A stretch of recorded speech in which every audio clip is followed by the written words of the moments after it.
এই প্রথমবার পাটাতে চাল পিষে তেলের পিঠা তৈরি করলাম, তাও আবার গ্রামের বাড়ির এই মাটির চুলায়। প্লিজ কেউ বলবেন না পিঠাগুলো কি সুন্দর ফুলে উঠেছে, তাহলে কিন্তু আমার পিঠা আর ভালো হবে না। কিছু কি মনে পড়লো, দাদি নানিরা যখন পিঠা বানাতো তখন তো রান্নাঘরে কাউকে ঢুকতেই দিত না, কারণ আমরা যদি পিঠা ভালো হওয়ার প্রশংসা করি আর তার জন্য যদি কোনো পিঠা না ফলে তাহলে সব দোষ আমাদের। সন্ধ্যার সময় তো মোটেও পিঠা খাওয়া যাবে না, খেলেও বাহিরে যাওয়া যাবে না। কত সুন্দর ছিল সেই দিনগুলো, তাই না? চলেন এখন দেখা যাক আমি যে জীবনের প্রথম এই তেলের পিঠা বানাচ্ছি কেমন হলো আর কি করে হলো। আসসালামু আলাইকুম, কেমন আছেন সবাই? আমি 2 ঘন্টা আগে চাল ভিজে রেখেছিলাম। এটা হলো পিঠা বানানোর চাল, যেটাকে গ্রামের ভাষায় আলো চাল বলে। আমাকে চাচি শাশুড়ি হেল্প করছিল, আমাকে বলে যে এই চালগুলো ভালো করে পিষে নাও, নরম করে হলেও সমস্যা নেই। আমি কোথায় করব, আমার মেয়ে করার জন্য উঠে পড়ে লেগেছে। কাজ তো আগায় দিচ্ছে না, বরং বাড়িয়ে দিচ্ছে। যাই হোক, আমি দেখেছি আমার শাশুড়ি মা শুকনা করে চালগুলো পিষতো, মানে একদম আটা করে ফেলতো। যেহেতু তেলের পিঠা বানাবো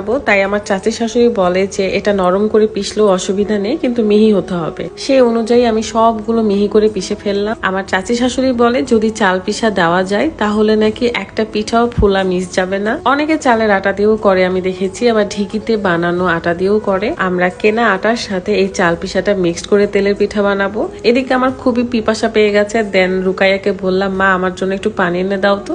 সে ছোট্ট একটা হাঁড়িতে করে পানি এনে দেয়। মাশাআল্লাহ, আমার মেয়ে আমার সব কথাই শোনে। উষুম গরম পানিতে আমি চিনি দিয়ে দিই পরিমাণ মতো, এবং 1 চিমটি কি 2 চিমটি লবণ দেওয়া হয়েছে। চিনি ভালোভাবে গলে গেলে আমি চাল পিঠাটা দিয়ে দিই, এবং এর মধ্যে 1 কাপ ময়দা এবং 2 কাপ চালের গুঁড়া দিয়ে দিই। চামিচ দিয়ে ভালোভাবে হচ্ছিল না, দেন চাচি শাশুড়ি বলে যে হাত দিয়েই করো, হাত দিয়ে পারফেক্ট হয়। তারপরে লিকুইড থিকটা একটু গাঢ় করে নিলাম, এরকম অনেকটা। বাকি প্রসেসিং এর আগে একটু দেখাতে চাই, যারা হাইট নিয়ে চিন্তায় আছেন, লম্বা হতে চান, তাদের জন্য প্রিমিয়াম হাইটেক্স ফর্মুলা আছে। একদমই প্রাকৃতিক সাপ্লিমেন্ট, এমনকি বাংলাদেশ সায়েন্স ল্যাব কর্তৃক পরীক্ষিত, তাই কোনো রকম সাইড ইফেক্ট নেই। আপনি কুসুম গরম পানির মধ্যে 1 চামচের মতন মিক্সড করে খেয়ে ফেলবেন। এতে আপনার ভিটামিনের চাহিদা পূরণ হয়, সাথে হাড়ের গঠন বৃদ্ধি হয়, যার ফলে আপনার উচ্চতাও বৃদ্ধি পায়। Haven of Praveen beauty Facebook page থেকে আপনারা এটা পেয়ে যাবেন, পেজটা ক্যাপশনে দেওয়া আছে। চলেন আবার দেখা যাক কিভাবে আমি তেলের পিঠাটা বানাচ্ছি। তো আমার সবকিছু কমপ্লিট, এখন আমি রান্নাঘরে চলে যাব। চাচির এই রান্নাঘরটা আমার বেশ ভালো লাগে। এখানে মনে হলো যে হাতের কাজ শেষ, এখন আমাকে একটা ডাবু নিয়ে আসতে হবে, মানে চামিচ নিয়ে আসতে হবে। খুবই নার্ভাস লাগছিল এবং অনেক বেশি এক্সাইটেডও ছিলাম যে প্রথমবার পিঠা বানাবো, কেমন হবে না হবে। বিসমিল্লাহ বলে শুরু করা যাক, এবং কেউ নজর দিবেন না যদি আমার পিঠা না ফলে।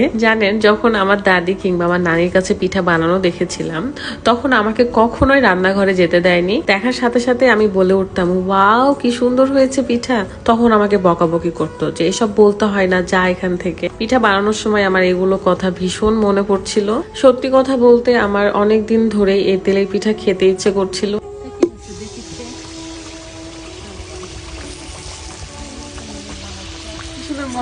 দেখেন চাচি, এই দেখেন মসমস হয়েছে, দেখছেন? আর একটু ছোট, মানে ঠিক আছে। দেখা যাচ্ছে উপরে ফিটফাট, ভিতরে সদরঘাট হয়ে গেছে।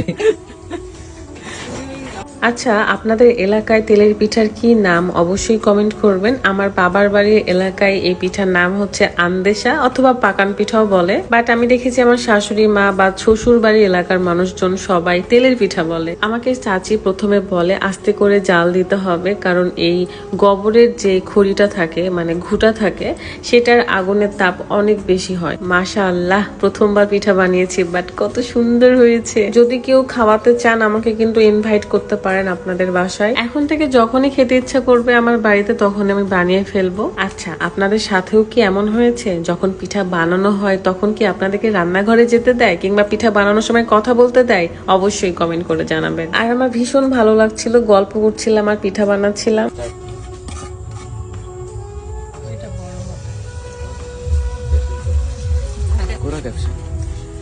কি সুন্দর লাগছে দেখতে।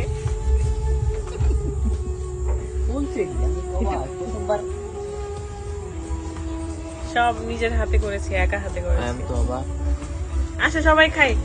এই পিঠাগুলো এত মচমচা ছিল, আমার এই কারণে আরো বেশি ভালো লেগেছে। এন্ড মিষ্টির পরিমাণটাও হালকা ছিল, যেহেতু আমি কিংবা আমার মেয়ে মিষ্টি খুব একটা খায় না, তাই হালকা মিষ্টির উপরই পিঠাটা বানানো হয়েছে। কার কার পিঠা খেতে ইচ্ছা করছে অবশ্যই কমেন্ট করবেন, এন্ড চাইলে আমার হাতের পিঠাও খেতে পারেন। সবাই ভালো থাকবেন, সুস্থ থাকবেন, আর আজকের ভিডিওটাই পর্যন্তই। আল্লাহ হাফেজ, আসসালামু আলাইকুম।